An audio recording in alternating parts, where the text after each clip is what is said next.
El 22 de marzo del 2007 sale en España una ley orgánica para la igualdad efectiva de mujeres y hombres. Esta ley tiene en su artículo 28 un punto donde indica que en los proyectos de ámbito de las tecnologías de la información y la comunicación sufragados total o parcialmente con dinero público, se garantizará que su lenguaje y contenidos sean no sexistas. Y a partir de aquí nace un software cuyo nombre es Temis, del que nos va a hablar hoy la responsable de comunicación y marketing de este software, hecho además con inteligencia artificial por primera vez, y como me gusta encontrarme productos digitales con inteligencia artificial que ayudan a mejorar la sociedad. Ingrid Vera la invito para que nos cuente qué es Temis, por qué es una herramienta para el lenguaje inclusivo, cómo funciona y pues qué pasa con estas leyes y qué es eso de experiencia de usuario, si está bien nombrado o no. Este es un tema que no solamente ha salido en la ley, cada vez están más empresas teniéndolo en cuenta, pero también incluso Naciones Unidas habla y tiene una guía de lenguaje inclusivo en cuanto al género y cómo evitar el lenguaje sexista también. También tenemos una guía del propio gobierno sobre el lenguaje inclusivo y muchísimas otras guías, pero no voy a entrar a este nivel porque ya te he hablado, de hecho, del lenguaje inclusivo en 2 ocasiones y si te interesa saber más, puedes ir a los episodios 83 y 82 donde te hablo de ello. Hola, soy Gemma Gutiérrez, diseñadora de productos digitales y fundadora de la escuela online y comunidad de píldorasux.com. Si deseas aprender diseño de experiencia de usuario con un enfoque humanista, este es tu lugar. Vamos a comenzar. Hola, estamos en este episodio entrevistando a Ingrid Vera, que trabaja para una empresa que se llama Natural Language Analysis y que tienen pues un software de lenguaje inclusivo y este es el principal motivo por el que te he invitado. ¿Qué tal estás? Muy bien, muchas gracias por esta invitación. Bueno, yo, sabes que en mi podcast he hablado varias veces del lenguaje inclusivo y de hecho te encontré de casualidad, creo que fue en una publicación en LinkedIn, que no sé si tú habías escrito algo o había sido yo y acabamos escribiéndonos algún comentario, ¿verdad? Sí, así es. Al final, LinkedIn es una fuente de inspiración y de encontrar también colaboraciones y personas afines al trabajo que estás haciendo. Y fue mediante unos mensajitos por LinkedIn hace unos meses que empezamos a entablar esta amistad que nos ha llevado a estar hoy juntas. El caso es que me pareció tan interesante que tuvierais un software que podía dar esos consejos para que cualquier producto o servicio o documentación tuviera lenguaje inclusivo que te pedí que vinieras a contarme un poquito. Entonces, empieza contándonos qué es Temis. Claro que sí. Pues Temis es la primera herramienta que está basada en la inteligencia artificial que lo que ayuda es a evitar la discriminación de género en los documentos. Parece como muy abstracta la idea que te acabo de decir, ¿verdad?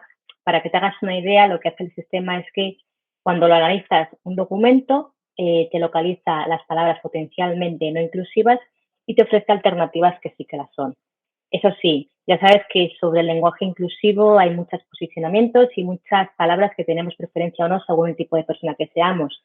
Pues nuestro sistema lo que impera es la flexibilidad.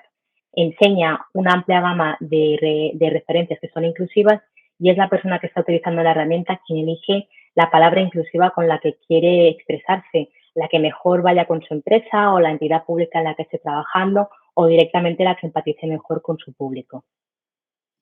¿Y cómo surgió la idea de crear este software? Pues fíjate, realmente la versión cero de Temis, y te digo cero porque nos remontamos al año 2007. En 2007 justo hubo una serie de cambios legales y uno de ellos fue optar por un lenguaje que sea más inclusivo dentro de un marco de políticas de inclusividad.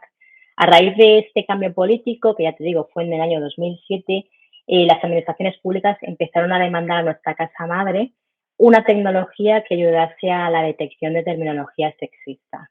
Esta tecnología se desarrolló, es la versión cero de Temis y tuvo mucho recorrido en la administración pública.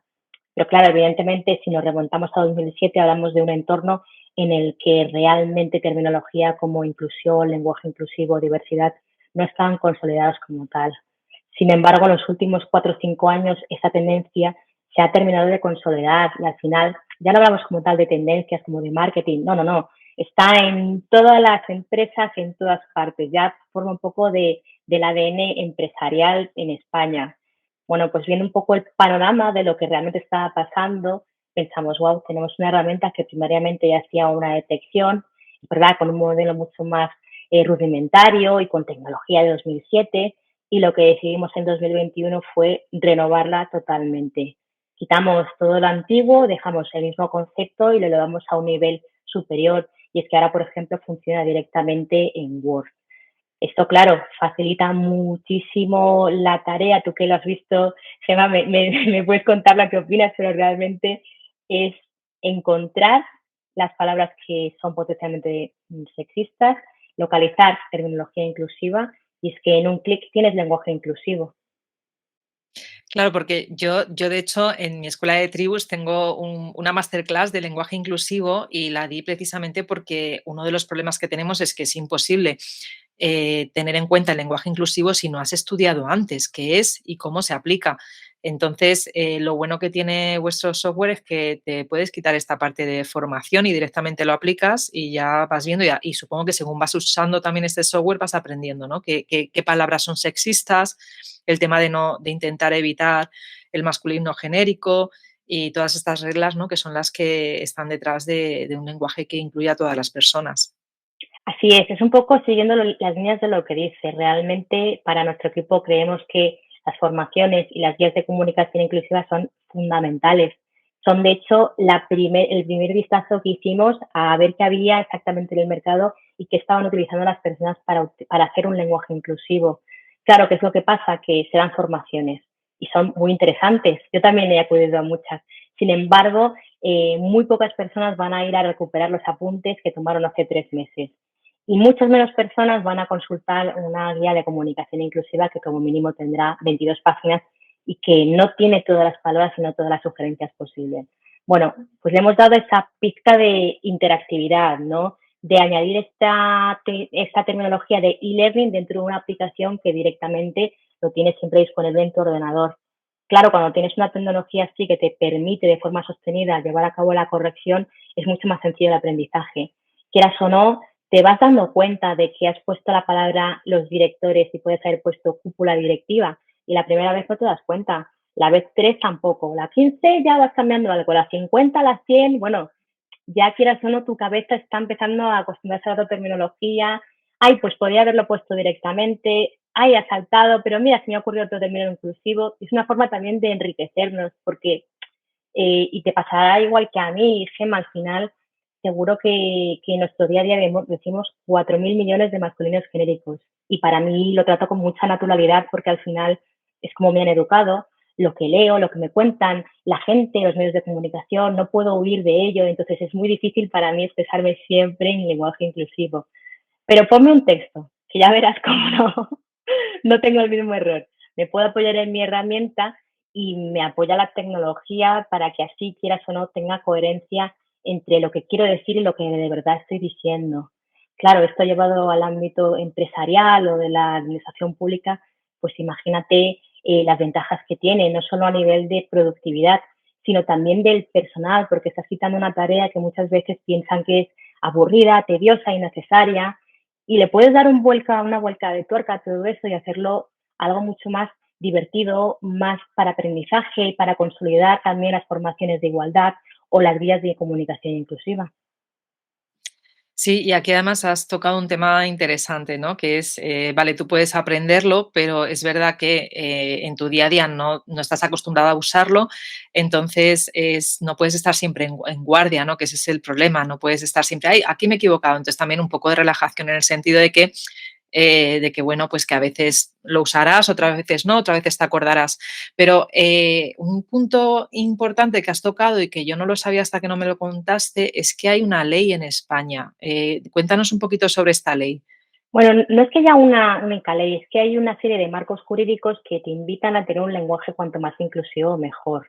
Por ejemplo, la ley de 2007 de la que yo te hablaba ya habla sobre la igualdad de género entre hombres y mujeres y ya incita a tener un lenguaje más inclusivo. También, por ejemplo, en el Real Decreto sobre planes de igualdad y su regulación, lo mismo. Pero es que si luego miramos bajo la lupa a todas las comunidades autónomas y a los ayuntamientos, todos tienen normativas para fomentar un lenguaje más inclusivo. Si nos vamos al ámbito de la universidad, también, y la mayoría, te puedo decir que el 90% de las universidades ahora mismo tienen su propia guía de comunicación inclusiva. Al final está en todas partes, está en todas partes porque lo que te decía, deja de ser una tendencia para estar en todos los ámbitos que nos podemos imaginar. Incluso si te fijas, los medios de comunicación, a pesar de que tienen sus propios limitantes, porque es cierto que prima la brevedad de las palabras con las que cuentas la información, hacen un pequeño esfuerzo en tener cuanto más lenguaje inclusivo mejor. Y de repente aparecen en nuestras pantallas conceptos como ciudadanía o población, algo que hasta hace unos años era totalmente impensable y que poco a poco sí que se va viendo ese cambio. Y es que al final, como te decía, hay muchas entidades que apoyan este movimiento, por llamarlo de alguna forma, porque al final es una demanda social universal. También es cierto que tengo que decir que en el caso del español tenemos mucha suerte porque tenemos un sinfín de sinónimos inclusivos, algo que quizás en otras lenguas no pasa. Y eso quiere decir que al final tenemos que mirar un poco fuera de la caja, ¿no? De esta conformidad en la que a veces vivimos y pensar en otras palabras que de verdad puedan incluir a todo el mundo y no dejarlos a nadie fuera. Sí, de hecho, con respecto al español, es verdad que si lo comparamos con el inglés, por ejemplo, están usando el they para que es neutro, para incluir, y en nuestro caso no tenemos ese they, ¿no? Porque sí que tenemos el desdoblamiento que se suele utilizar. Y es curioso porque se ha criticado mucho, y a ver, yo puedo entender que en una noticia, en un titular, quizá no interesa el desdoblamiento, pero es curioso porque si te vas a textos de hace varios siglos, era lo más normal del mundo. ¿Sabes? Tienes razón, tienes toda la razón del mundo. Sí, entonces muchas veces me he encontrado con gente que me ha dicho que no lo ve una tontería o que no lo utilizaría porque hay que ahorrar en palabras y digo, ¿por qué tenemos que ahorrar en palabras? Pues hablamos más deprisa si hace falta, ¿sabes? Entonces, bueno, yo también estoy todavía en ese proceso de que todo lo que sale de Píldoras UX intentar introducir un lenguaje inclusivo, pero evidentemente también habrá veces que no lo haga, ¿no? Porque esto es un proceso. Y yo más que una moda lo veo como una evolución del lenguaje que va en paralelo a la evolución de la sociedad, ¿no? Entonces, seguramente cuando pasen 10, 15, 20 años y miren hacia atrás, yo lo que espero que es que pase lo mismo que pasa ahora cuando ves una peli de los años 50 o 60 que dices, madre mía, qué barbaridad lo que le dice ese actor a esa actriz en esa película de los años 50, ¿no? Pues yo creo que pasará un poco lo mismo, que nos encontraremos pues que dirán, pero ¿cómo podían comunicarse de esa forma, de forma tan poco inclusiva, ¿no? Entonces, bueno, este tema es, la verdad es que me encanta hablar de esto y me alegro un montón de haberte encontrado para poder traerte al podcast y hablar de ello. Estoy totalmente de acuerdo con lo que dices. Al final, la lengua es un elemento vivo. Cambia según vamos cambiando las personas, las sociedades, las industrias, las tecnologías. Al final nos tenemos que adaptar al día a día de lo que tenemos. Al final es verdad que se hace mucha polémica del lenguaje inclusivo, pero la verdad es que mucha gente no sabe lo que verdaderamente es. Porque si tú pones el concepto personas delante de, ¿qué decirte? No sé, ahora mismo, persona ciudadana, que ya con eso ya tienes un concepto inclusivo. A lo mejor dice la gente, uy, es que suena un poco raro. Bueno, no puede sonar tan raro si son dos conceptos tan comunes como persona y ciudadano, ¿no? Persona ciudadana. Entonces, bueno, al final es también echarle un poco de imaginación, ¿no? Y hacer evolucionarnos internamente y cuestionarnos realmente lo que estamos criticando, porque sobre todo pasa mucho en las redes sociales. La gente enseguida, no, el lenguaje inclusivo, malo, malo. Realmente lo están normalmente vinculando con el uso de palabras con E, con la arroba y con la X. Y no digo que no sea así, ojo, de acuerdo, cada uno puede interpretar el lenguaje inclusivo como quiera y como de verdad le interese, pero no solamente es eso, yo suelo decir que hay mucha más vida después de la E, porque es así. Y además es que echas un ojo a un diccionario en español y hay muchas palabras que son inclusivas y que la gente se sorprende cuando tú le dices, bueno, es que el concepto de ciudadanía es un término inclusivo y nadie te puede decir lo contrario porque lo es. Sin embargo, otras personas solamente van a quedarse con que es la X, el arroba y la E, y creo que hay que huir un poco de esta terminología porque al final hay muchas formas de hacer lenguaje inclusivo.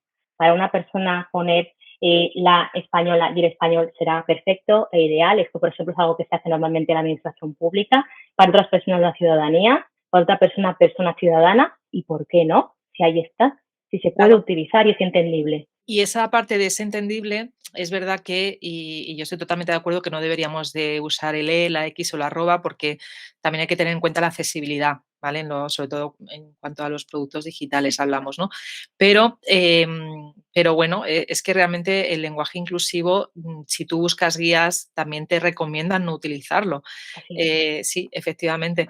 Entonces, este tema es un tema interesante. Yo quería también sacar a la luz aquello que me contaste de que no estabais utilizando dentro de la empresa la frase de experiencia de usuario. ¿Qué es lo que habéis decidido? Sí, te lo comento porque la verdad es que es muy gracioso porque a la gente le suele llamar la atención. Y es que cuando empezamos a desarrollar la nueva aplicación, una de la parte importante de, digamos, la apariencia y de la usabilidad está hecha con UX. Y claro, haciendo la documentación de cómo íbamos a desarrollar todo el programa informático, pensamos, experiencia de usuario. Y fue como un clean, no concilia realmente con lo que queremos hacer nuestra herramienta, porque nuestra herramienta precisamente cambiaría ese usuario por persona, usable, usabilidad, uso. Entonces le dimos un par de vueltas y pensamos que no queríamos seguir la corriente, la verdad. Entonces, desde luego que nuestro equipo siempre utilizamos la terminología de experiencia de uso, porque así lo es. Al final, para nuestro equipo es como, bueno, es que es un concepto genérico, no le vamos a poner un género único. Dejemos que la gente lea como quiera la información, pero es que es al final experiencia de uso y da igual, porque al final lo enriqueces, le das otra forma. Y me acuerdo además que la primera vez que te lo comenté a ti te hizo mucha gracia y tú me comentaste que utilizabas estos anglicismos muchas veces para huir de usuario y también lo entiendo porque si a veces no tenemos una terminología que se adapte a las necesidades que tenemos, una de dos, o la podemos crear, como en el caso de experiencia de uso, o nos podemos copiar, esto lo digo entrecomilladamente, de otras lenguas que tengan una terminología que haga que sea más inclusivo. Y es lo que te hablaba antes. Puedes darle una vuelta de tuerca a un concepto y de verdad contar lo mismo con otra palabra. Claro, y yo, por ejemplo, siempre he usado el inglés precisamente para evitar eso, pero también está la parte contraproducente de que alguien que no sepa inglés, pues igual no lo va a entender. Es muy complejo, ¿no? Quizá podríamos hablar experiencia de las personas, podríamos decir la experiencia de las personas o podríamos ir a una evolución que está habiendo, ¿no? Que es con respecto a la sociedad, el planeta, la vida, ¿no? Es decir, que no solamente deberíamos de diseñar para las personas, sino para todo el planeta, ¿no? Y ahí hay un término en inglés que se llama Life Center Design y que ya veremos también cómo va evolucionando si acabamos llamándolo diseño para la vida. Nunca se sabe y de hecho me gusta que saques este tema porque va mucha colación de que realmente hay como muchas formas de inclusividad. Es cierto, está la inclusividad lingüística en cuanto al género, pero también hacia personas con discapacidades. Entonces, hay muchas formas de materializar, pero hay que empezar por algún sitio, ¿no? Hay que dar pequeños pasos para luego dar un salto muy grande. Y es aquí, ¿no?, donde las tecnologías, donde personas con mentes creativas y que no tenemos miedo a afrontar la sociedad desde otra perspectiva, podemos de verdad adelantar un poquito y hacer que el resto se una a nuestro carro.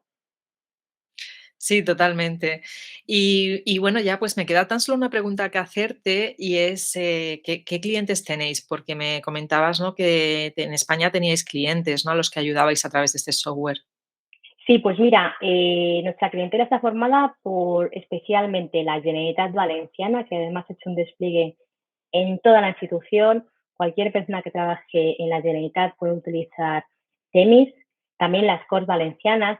De hecho, en la Comunidad Valenciana es donde tenemos nuestra principal clientela. Yo creo que también es por un producto de boca oído, en el que la gente se va contando, oye, yo tengo esto, mira, lo he utilizado, se utiliza así, lo utiliza la Generalitat. Entonces, aquí es donde tenemos siempre nuestra principal clientela, ya te digo, abanderada por la Generalitat y por las Corts Valencianas. La Fundación Comillas también tiene licencias de Temis, en País Vasco, diferentes ayuntamientos también, y luego compañías como Fintonic o ABB. Muy bien, me alegro que haya compañías que tienen productos digitales que están empezando a utilizarla.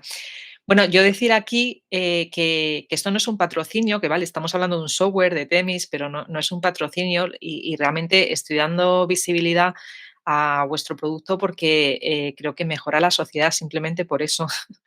Entonces, quien quiera ver más, porque es verdad que esto es un podcast y no puedo enseñar, ahora mismo Ingrid no nos puede enseñar nada, me has dicho que me podías pasar un vídeo que vamos a incluir en el artículo relacionado a este episodio, que tan solo tienes que poner pildorasux.com/ y el número del episodio y ahí irás al artículo directamente y ahí vamos a incrustar pues el vídeo donde vais a poder ver cómo funciona, ¿verdad, Ingrid? Sí, así es. Muy bien. Pues no, pues muchísimas gracias por tu tiempo y nada, estás totalmente invitada a volver a hablar de lenguaje inclusivo si quieres en mi podcast o en mi comunidad Escuela de Tribus, cuando quieras. Muchísimas gracias, que me ha sido un auténtico placer. Gracias a ti, Ingrid. Hasta luego. Hasta luego. Si después de escuchar esta píldora te quedaste con ganas de más, entra a mi escuela online de Tribooks, un lugar donde UX designers de todo el mundo aprenden, evolucionan y hacen comunidad.